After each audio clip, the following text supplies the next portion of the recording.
Lá está, eu acredito que esta geração de agora vem redefinir vem redefinir muitas coisas. Ok, um tabu para um jovem de hoje. Isto depende muito dos jovens, eu acho que também depende até do próprio meio em que eles estão inseridos. Falamos num meio mais, às vezes se calhar um meio mais rural, os tabus são diferentes até pelas próprias vivências da pessoa, a própria experiência que foi tendo ao longo do seu desenvolvimento, não é? Mas o tabu, o que é falado até hoje em dia é muito o tabu ainda do sexo. O sexo ainda é uma temática que existe aqui algum tabu, alguma barreira para se falar sobre, não é? Sobre isso. Depois há outras temáticas que as pessoas até trazem às vezes em consulta que nós dizemos que são assuntos tabus porque são assuntos complexos, difíceis de falar, como quando falamos de casos de violência, quando falamos de casos de abuso sexual, quando falamos às vezes em algumas temáticas da própria imagem da pessoa, da autoestima, acabam por ser alguns temas. Não existem definições universais relativamente ao que é tabu ou não, não é? Depende das pessoas. Eu acho que tem um misto das duas, tem um pouco das duas coisas, porque nós somos uma construção ao longo da nossa própria vida e o que se diz é que, por exemplo, os preconceitos, até em termos teóricos, surgem logo na infância. As crianças, em termos do género, um rapaz não brinca com bonecas. Até quando às vezes vemos os grupos de rapazes, de raparigas mais novos, há logo, o rapaz que brinca com as meninas é logo mal visto no sentido até pejorativo, as pessoas acabam por usar até algumas palavras típicas para definir. Isto indica que desde cedo começam estes processos, a formação destes processos psicológicos associados aqui à construção de um tabu, de um preconceito. Mas, claro que as nossas experiências também nos condicionam ao longo de todo o nosso envolvimento, desde a nossa educação, da nossa relação com os nossos pais, até às nossas experiências mais recentes. Tudo isto eu acho que logo não podemos dizer que é uma coisa ou outra, eu acho que é um bocadinho de tudo. Sim, aliás, quando falamos às vezes de ansiedade hoje em dia, nos jovens e na realidade nos jovens adultos, nos adultos, quando falamos hoje em dia numa doença, digamos assim, da moda, não é? E é da moda não no sentido, de crítica, mas é de facto uma doença que, uma perturbação aqui que surge, uma dificuldade que acaba por surgir com muita frequência. Se isto contribui, digamos assim, para a ansiedade ou não.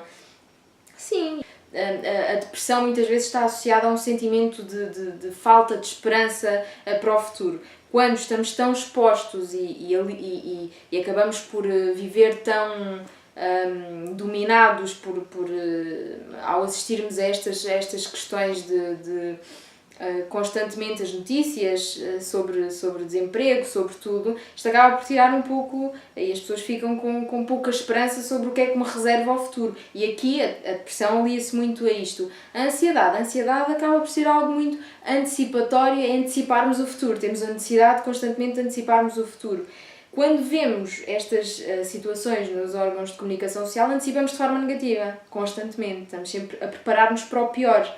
E vivemos muito pressionados em não falhar, em agarrar certas oportunidades de emprego, em tirar certas notas, naquilo que podemos, naquilo que controlamos, não falhar. Isto às vezes alia-se um pouco à ansiedade. Porquê? Porque nós não podemos controlar tudo. E há fatores que nós de facto podemos tentar controlar, mas há outros que não dependem de nós e que faz com que os jovens vivam muito ansiosos com uma necessidade de controlar tudo, tendo em conta que o futuro é visto como tão negativo. É como se até a própria às vezes expressão que é incutida pelas outras gerações, não é?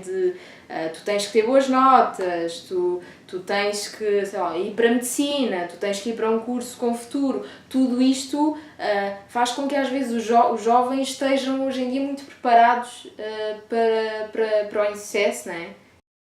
Ok, em termos aqui das consultas, se de facto o género aqui tem algum significado ou não em termos da procura, eu acho que hoje em dia as coisas estão muito equilibradas e acho que até é uma coisa que tende a surpreender as pessoas, até as pessoas lá de fora, não é? E porquê? Porque em termos de preconceito, em termos de estereótipo, há muita ideia que as mulheres são mais sensíveis, são mais emocionais e assim, que tendem a procurar mais apoio psicológico. Vejam a própria questão que surge logo, muitas vezes incutida pelos pais na infância, de os rapazes não choram, quem choram são as meninas, que é uma coisa totalmente errada. Eu acho que hoje em dia, e pela prática que tenho, isso não faz sentido. Até está tudo muito equilibrado em termos de homens e mulheres que procuram apoio psicológico. Logo, eu acho que hoje em dia isto já é uma coisa, um certo tabu, um certo preconceito que ainda existe na nossa sociedade, apesar de tudo, mas que as pessoas já não trazem para aqui, como tenho vergonha de estar na consulta, e aqui quando eu estava a falar era mais em termos dos homens, que existe a ideia na nossa sociedade que de facto, e ainda existe,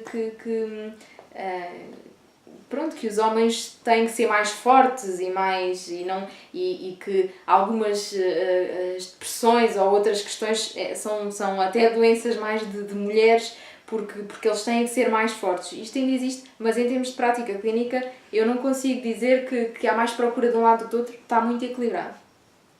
A questão da identidade de género acaba por ser um tema presente também nos dias de hoje. Eu acredito mais, talvez, do que se calhar há uns anos atrás.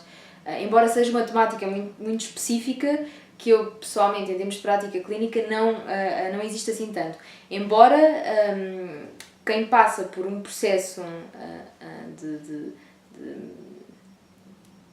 dificuldade em termos aqui da questão de identidade de género, isto em termos de dificuldades é a vários níveis, dificuldades em termos de autoestima, dificuldades em termos do próprio sentimento de aceitação, da própria necessidade de pertença que nós temos na nossa sociedade, que fica um bocadinho comprometida às vezes pela visão que ainda existe na nossa sociedade.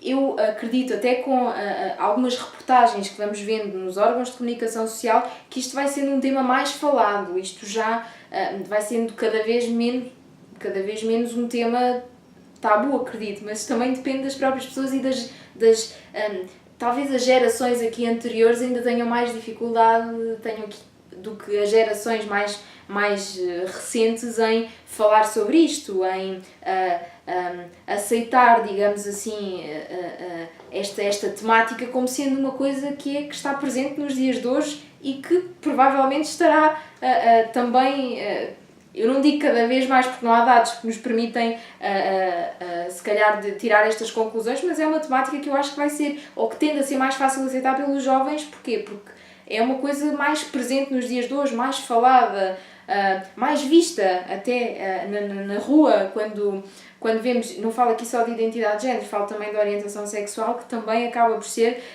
algo que ainda é tabu e que os jovens que às vezes passam por processos em termos de homossexualidade, neste caso, que passam aqui por alguma dificuldade de integração, de serem aceitos na própria família, às vezes, não é?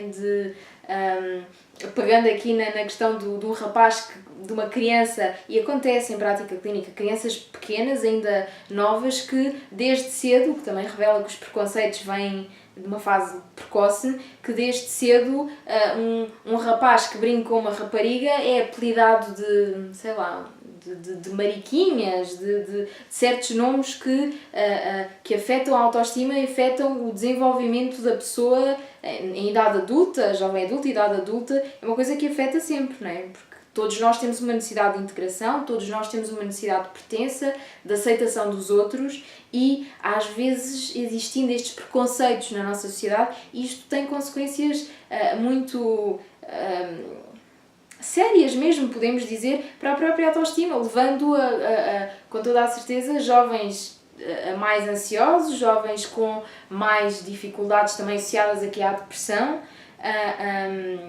Logo, não é um processo de todo fácil, é um processo sempre complexo, mas que também acredito que os jovens de hoje em dia, as gerações mais recentes, aceitam mais, até porque estão muito mais expostos a esta situação. Existem dois aspectos diferentes aqui.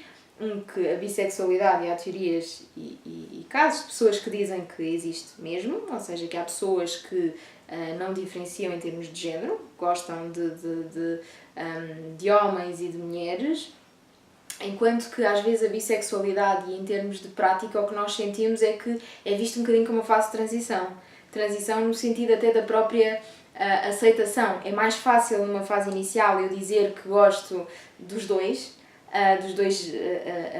géneros neste caso, do que dizer que gosto apenas de um.